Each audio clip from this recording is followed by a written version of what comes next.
આપ સૌનું હાર્દિક સ્વાગત કરું છું મારી યુટ્યુબ ચેનલમાં જેનું નામ છે જીટીયુ સ્ટુડન્ટ્સ. તો મિત્રો આજે આપણે જીટીયુના સિલેબસ પ્રમાણે જોવા જઈએ તો ચેપ્ટર 1 જે છે એનું ડિસ્કશન કરીએ. એ પહેલાં જો તમે મારી ચેનલમાં નવા છો તો please do like share and subscribe GTU students. બરાબર, તો જે છે આપણે સૌથી પહેલાં ચેપ્ટર 1 જે છે એ જોઈ લઈએ. ચેપ્ટર 1 જે છે એનું નામ છે બેઝિક કોન્સેપ્ટ ઓફ થર્મોડાયનેમિક્સ. બરાબર, કે જેમાં આપણે જોઈશું જેમ કે આવ્યો મારી જોડે જીટીયુનો સિલેબસ છે. બરાબર, કે જેમાં આટલા બધા ટોપિક્સ જે છે આપણને આપેલા છે. સૌથી પહેલાં જે છે આપણે જોઈશું introduction and application of engineering thermodynamics, basic thermodynamic concept, કે જેમાં આવી ગયું તમારું સ્ટેટ સિસ્ટમ બાઉન્ડ્રી શું છે. બરાબર, types of systems and boundaries with examples, thermodynamic properties, their units and classification. પછી energy, heat, work, power and its simple numericals. ન્યુમેરિકલ્સનું નામ જોઈને તમને થોડું પસીનો છૂટે છે. બરાબર, પણ નિશ્ચિંત રહો, તમે મારા વિડીયો જોશો પૂરેપૂરા. બરાબર, ક્યાંય સ્કીપ નહીં કરો તો તમને ખૂબ સરસ રીતે આવડી જશે. બરાબર, પછી આવશે thermodynamic equilibrium, thermodynamic process and cycle અને zeroth law of thermodynamics and its applications. તો મિત્રો હું ટ્રાય કરીશ કે પહેલું ચેપ્ટર જે છે એ જેમ આપણે ટોપિક્સ આપેલા છે. બરાબર, 1.1 થી લઈને 1.6 લગી તો એટલામાં હું કવર કરી દઉં. બરાબર, એટલે કે ચેપ્ટર 1 જે છે આપણું 6 વિડીયોમાં કમ્પ્લીટ થઈ જાય. બરાબર, બી પેશન્સ. બરાબર, થોડું તમે પેશન્સ રાખો, ધીરે ધીરે જે છે આપણે બધું જોઈ લઈશું. અને એક ખાસ વાત કે તમારું પહેલું ચેપ્ટર જે છે કેટલા માર્કનું, જીટીયુનું વેટેજ જે છે એ 13 માર્કનું છે. બરાબર, તો આપણે થોડુંક એવું વધારે ફોકસ કરીશું. બરાબર, એવું નહીં કે પછી જવા દેને નહીં કરવું, એવું નહીં, થોડું એવું ફોકસ કરજો. બહુ ઇઝી છે મિત્રો. બરાબર, પહેલું ચેપ્ટર તો બહુ ઇઝી છે. કોઈ બી તમે બુક ઉઠાઈ લો, બરાબર, અત્યાર સુધીની એન્જિનિયરિંગની હોય કે પછી કોઈ બી હોય, હંમેશા તમારે ચેપ્ટર 1 જે છે એ ઇન્ટ્રોડક્શન જ હોય છે, જેને તમને ક્યારે સ્કીપ નહીં કરવાનું. બરાબર, એ વસ્તુ યાદ રાખજો. તો ચલો આપણે જોઈ લઈએ, વધારે આપણે વાત નથી કરતા. તો introduction and application of engineering thermodynamics. બરાબર, તો સૌથી પહેલાં તમારા મગજમાં જે છે એક સવાલ આવતો હશે કે ભાઈ આ થર્મોડાયનેમિક્સ આપણે કેમ સ્ટડી કરીએ છીએ. તો મિત્રો આજકાલ તમે જે બધી ટેકનોલોજી જોવો છો, બરાબર, જેમ તમે સવારે ઉઠો છો, બરાબર, તમારી મમ્મી તમારી માટે ભાત ખીચડી બનાવે છે. બરાબર, તો એક પ્રકારનું જે પ્રેશર કુકર છે એ શું છે, તો એક પ્રકારની થર્મોડાયનેમિક સિસ્ટમ છે. બરાબર, જેમ તમે સૂઈને ઉઠો છો, બરાબર, સૌથી પહેલાં એસીને ચાલુ કરો છો. બરાબર, તો એક પ્રકારની એસી જે છે એ શું છે, તો કે થર્મોડાયનેમિક સિસ્ટમ છે. બીજું, જો તમે ઠંડુ પાણી પીઓ છો, બરાબર, તો રેફ્રિજરેટરનો તમે ઉપયોગ કરો છો. બરાબર, તો એ શું છે, એક પ્રકારની થર્મોડાયનેમિક છે વસ્તુ. બરાબર, જો તમે કોલેજમાં આવતા હો ગાડી લઈને, તો આ ગાડીનું એન્જિન જે છે એ શું છે, તો એક પ્રકારની થર્મોડાયનેમિક્સ સિસ્ટમ છે. બરાબર, તો આપણે જે કંઈ બી ઉપયોગ કરીએ છીએ, બરાબર, આસપાસની વસ્તુઓ જે બી તમને દેખાય એક પ્રકારની થર્મોડાયનેમિક્સ પ્રોસેસથી જે છે આ ચાલે છે. તો સૌથી પહેલાં જે છે આપણે જોઈ લઈએ કે ભાઈ થર્મોડાયનેમિક્સ એટલે શું. કેમ કે તમે જે મેં તમને અત્યારે ઇન્ટ્રોડક્શન કીધું એવું તો તમે લખવાના નથી જીટીયુના પેપરમાં. બરાબર, એવું લખાય બી નહીં. તો મિત્રો થર્મોડાયનેમિક્સ શું છે, તો થર્મોડાયનેમિક્સ એ વિજ્ઞાનની એવી શાખા છે કે જેમાં ઉર્જા અને તેના એક રૂપમાંથી બીજા રૂપમાં થતા રૂપાંતરણનો અભ્યાસ કરવામાં આવે છે. તમે ગાડી ચલાવો છો, ગાડી કઈ રીતે ચાલે છે, એન્જિનથી ચાલે છે. તો એક રૂપમાંથી બીજા રૂપમાં એટલે કે તમે શું નાખ્યું છે, એમાં પેટ્રોલ નાખ્યું. હવે એ બીજા રૂપમાં એટલે કે તમને ભાઈ કંઈક આઉટપુટ આપે છે. બરાબર, શું આઉટપુટ આપે છે કે ભાઈ એ ગાડી જે છે રોડ ઉપર ચાલે છે, તો એક પ્રકારનું આઉટપુટ છે. તો સિમ્પલ શું થયું કે ભાઈ એક રૂપમાંથી બીજા રૂપમાં થતો રૂપાંતરણ, બરાબર, એ શું છે, તમારી થર્મોડાયનેમિક્સ છે. આઈ હોપ તમને ખૂબ સરસ રીતે આ ખબર પડી ગઈ હશે. બરાબર, તો મિત્રો એવું નથી કે ભાઈ થર્મોડાયનેમિક્સ જે છે એ સિમ્પલ થર્મોડાયનેમિક્સ છે, કંઈ એના બી પ્રકાર હશે ને. બરાબર, જેમ કે આપણે મનુષ્ય છીએ તો મનુષ્યના પ્રકાર શું છે, તો કે એક સ્ત્રી છે અને એક બીજું પુરુષ છે.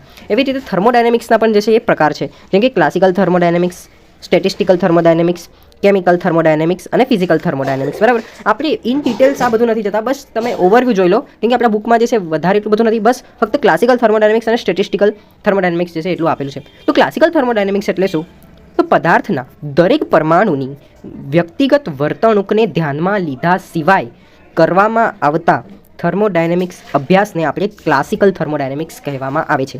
બરાબર, દાખલા તરીકે આ પદ્ધતિમાં પદાર્થની આંતરિક રચનાને અવગણવામાં આવે છે. આ માટે કોન્ટિનમ કોન્સેપ્ટને ધ્યાનમાં લેવાય છે. હવે આ બધું તો હું બોલી ગયું, તમને માઇન્ડમાં મતલબ કંઈ ખબર પડી કે નહીં. બરાબર, કેમ કે એ મેઇન છે. તો જુઓ મિત્રો, આમાં એવું છે કે વ્યક્તિગત વર્તણૂકને ધ્યાનમાં લીધા સિવાય, હવે કન્સિડર કરો કોઈ એક મનુષ્ય છે, બરાબર, કે જે પાગલ છે અને બીજા એક તમે છો જે થોડું સમજદાર છે. તો તમને એક વસ્તુ તો ખબર પડી ગઈ કે ભાઈ એ સામેવાળો જે પાગલ મનુષ્ય છે, બરાબર, તો એને આપણે શું કરવાનું છે, ઇગ્નોર કરવાનું છે, એ જવા દે, જે કરતો હોય એ કરવા દે. બરાબર, તો આમાં આપણે શું કર્યું કે ભાઈ એનો જે બિહેવિયર છે એ આપણે ધ્યાનમાં નહીં લીધો, ઇગ્નોર કરી દીધો. બરાબર, તો એને આપણે શું કહીશું, ક્લાસિકલ થર્મોડાયનેમિક્સ. બરાબર. અને બીજું એક જે છે એ સ્ટેટિસ્ટિકલ થર્મોડાયનેમિક્સ છે. હવે આમાં થોડું માઇન્ડ દોડાવવાનું છે. હું તમને એ જ એક્ઝામ્પલ તમને કહીશ પણ એક કંઈક અલગ પ્રકારે, બરાબર. તો સૌથી પહેલાં આપણે એની ડેફિનેશન જોઈ લઈએ. તો ડેફિનેશન કંઈક એવું છે કે પદાર્થના દરેક પરમાણુની વ્યક્તિગત વર્તણૂકના અભ્યાસ ઉપરથી કરવામાં આવતા થર્મોડાયનેમિક અભ્યાસને આપણે સ્ટેટિસ્ટિકલ થર્મોડાયનેમિક્સ કહે છે. જો તમે કોમર્સ કરેલું હોય કાં તો પછી તમે કોમર્સમાં થઈ કોઈ વિદ્યાર્થી હોય, તમારો ભાઈ હોય કે ફ્રેન્ડ હોય, તો એમને પૂછજો. એક સ્ટેટિસ્ટિક્સ કરીને જે છે, એટલે કે એને ગુજરાતીમાં કહીએ આંકડાશાસ્ત્ર, બરાબર. કદાચ તમને મેથેમેટિક્સ 2માં જે છે એક છેલ્લું ચેપ્ટર હશે, બરાબર, સ્ટેટિસ્ટિક્સ.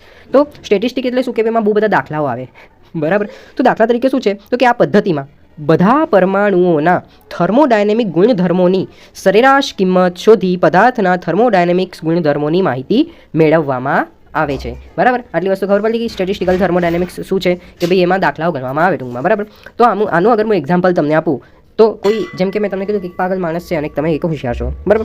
તો તમારે જે છે એને પાગલ માણસને જોવાનું, બરાબર. એ જે પ્રકારની ગતિવિધિ કરતો હોય, જેમ કે કોઈને પથ્થર મારતો હોય એવું થયું, બરાબર. તો તમારે એનું ઓબ્ઝર્વેશન કરવાનું કે ભાઈ હું આવી એ જે પથ્થર મારે છે એવું બધું કરું તો એના ગાંડા પાણીની નિશાની છે, તો હું આવું ના કરું, બરાબર. તો તમે શું કર્યો કે ભાઈ એના ઉપરથી અભ્યાસ કર્યો, બરાબર, કે ભાઈ મારે આવું નહીં કરવાનું. જો હું એવું કરીશ તો હું બી પાગલના દરજ્જામાં આવી જઈશ, બરાબર. તો તમે શું કરો, એના ઉપરથી અભ્યાસ કરો કે ભાઈ મારે આવું નથી કરવાનું. તો આ પ્રકારનું થર્મોડાયનેમિક્સને આપણે શું કહીશું, સ્ટેટિસ્ટિકલ થર્મોડાયનેમિક્સ. કે તમે થોડું માઇન્ડ દોડાવ્યું મીન્સ કે તમે તમારું મેથેમેટિક્સનો ઉપયોગ કર્યો. તો મિત્રો હવે જોઈએ એન્જિનિયરિંગ થર્મોડાયનેમિક્સ શું છે. તો એન્જિનિયરિંગ સાધનો, પ્રણાલીઓ તેમજ પ્રક્રિયાઓમાં કુદરતી બક્ષિસ સ્વરૂપે મળેલી ઉર્જા તેમજ વિવિધ પદાર્થોના અસરકારક ઉપયોગ સાથે સંકળાયેલા થર્મોડાયનેમિક્સને આપણે એન્જિનિયરિંગ થર્મોડાયનેમિક્સ કહીશું. એનો મતલબ શું છે કે ભાઈ જે આપણે એન્જિનિયરિંગના સાધનો તેમજ આપણે જે કોન્સેપ્ટ એમનો ઉપયોગ કરીએ છીએ, બરાબર, તેમજ કુદરતી બક્ષિસ સ્વરૂપે જે છે આપણને મળે છે ઉર્જા, બરાબર. તો એ બધાનો આપણે અસરકારક ઉપયોગ કરીએ છીએ, બરાબર. જેમ કે આનું એક્ઝામ્પલ અગર આપું તો પવનચક્કી, બરાબર. પવનચક્કી શું છે તો કે એક પ્રકારની કુદરતી બક્ષિસ સ્વરૂપે આપણને મળેલી ઉર્જા છે. બીજું એક્ઝામ્પલ આપું તો હું સોલારનું, બરાબર, સોલર. તો એ એક પ્રકારનું શું છે, સૂર્યપ્રકાશ જે આવે છે, બરાબર. તો એના થ્રુ આપણને ઇલેક્ટ્રિસિટી મળે છે, બરાબર કે નહીં. તો એ એક પ્રકારનું એક્ઝામ્પલ આપણે ગણી શકાય. બીજું પવનચક્કી મેં તમને કીધું એવી રીતે, બરાબર. તો બધા એન્જિનિયરિંગ ઇક્વિપમેન્ટ્સ આપણે બનાવ્યા, બરાબર, વિથ ધ હેલ્પ ઓફ કુદરતી બક્ષિસ સ્વરૂપે જે આપણને મળે છે, એના થ્રુ આપણે શું કંઈ ના કંઈક નવું ઉત્પન્ન કરીએ છીએ કે જેનો ઉપયોગ આપણે પોઝિટિવલી કરી શકીએ. તો આ બધું શું છે તો કે એન્જિનિયરિંગ થર્મોડાયનેમિક્સ છે, બરાબર.